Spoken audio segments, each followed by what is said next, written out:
This speech tonight will be classic Donald J. Trump. It'll be funny, it'll be entertaining. There will be some shots fired tonight in the room.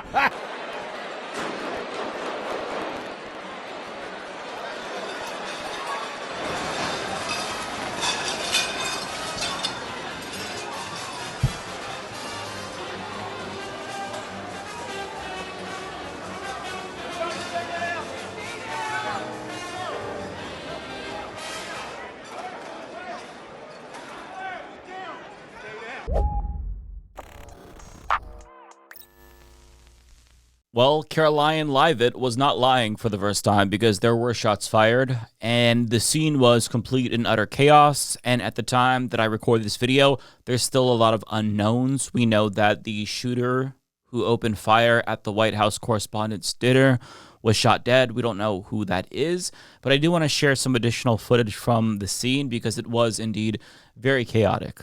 Stay down, sir.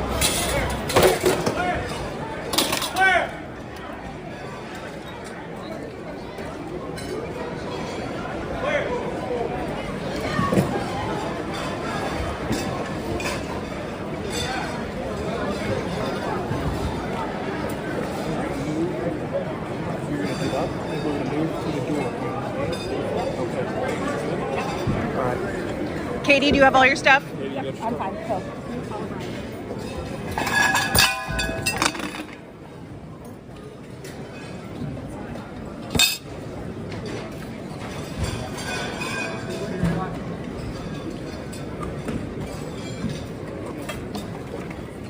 Stand by. Yes, sir.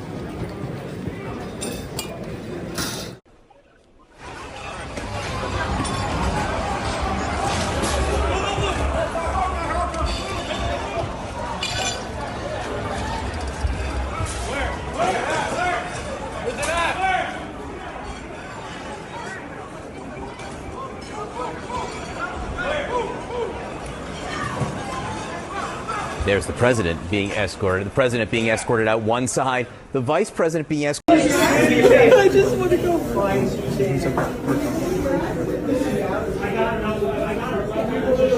Now, on top of that, I want to share Wolf Blitzer's testimony because he was actually there and he describes the scene. And it was a very, very serious weapon.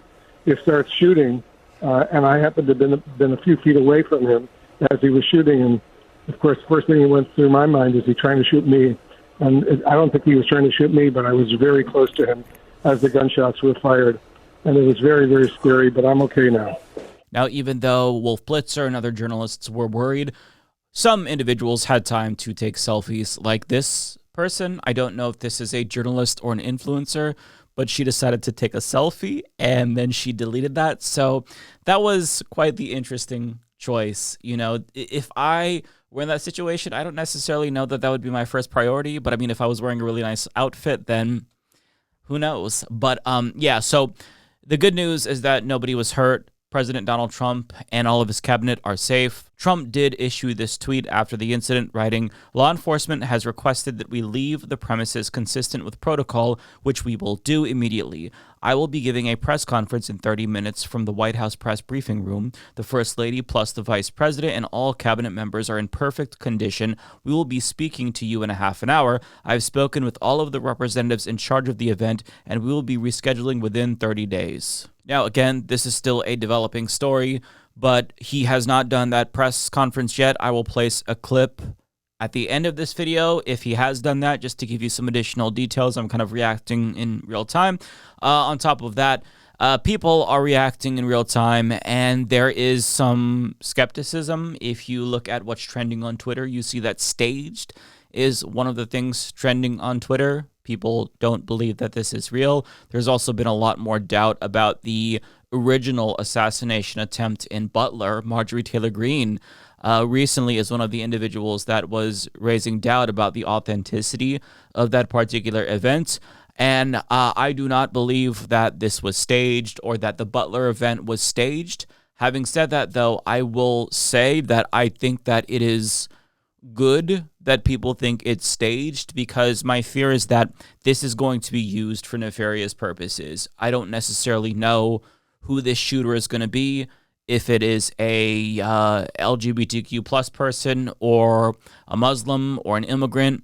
We know that that's going to determine the policy priorities after this shooting takes effect, because this is always the case. You see Laura Loomer already tweeting, who is it? Was it an immigrant, a Muslim, a trans person? So if the shooter came from a marginalized community, then the entire community will have to suffer, at a minimum be slandered for days by mainstream media, which is really unfortunate because an entire group of people is not responsible for the actions of one individual, but that's the way that we operate in America, apparently, at least under this current administration, or regime, I should say. One thing that I do worry about is Trump potentially using this, regardless of who attempted this, to say it was Iran, and use this as a justification to ramp up with Iran or do something even worse. I mean, my only counter argument to that fear that I have is he doesn't really need a justification to do that. Maybe, he would want to use this to cultivate sympathy from the American people. I'm not saying that this is like staged. I'm saying that he would use this regardless of why this happened as some way to cultivate sympathy and maybe farm support for the Iran war.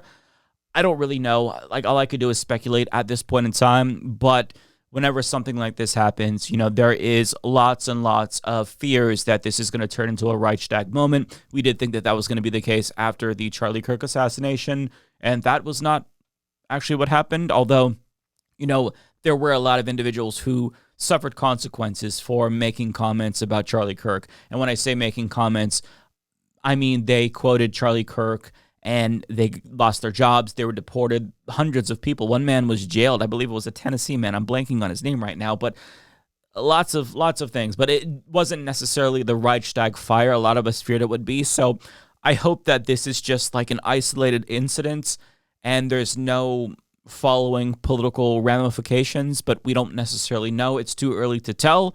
All we do know is that so far, nobody was injured as far as we know, and the shooter is dead. So that's all the details that I have. Since this is kind of so early, and I'm usually not early to these stories, I'm just going to do a little pinned comment with additional information. And if it is the case that the press conference from Donald Trump is available, I will leave you some clips that are noteworthy. Otherwise, I will try to keep you updated with the pinned comment, so stay tuned, come back to this video. And, crazy shit. And, I don't know what the fuck's going on, but we're going to learn soon. We have to resolve our differences. I will say, you had Republicans, Democrats, independents, conservatives, liberals, and progressives.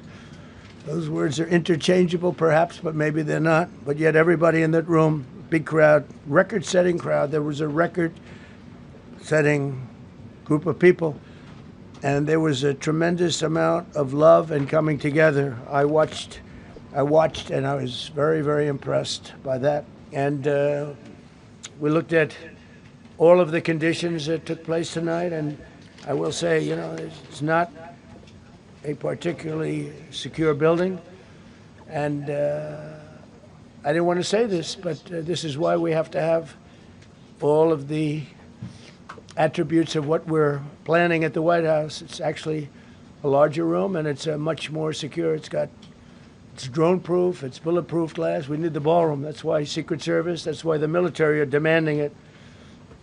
They've wanted the ballroom for 150 years for lots of different reasons, but today's a little bit different because today we need levels of security that probably nobody's ever seen before.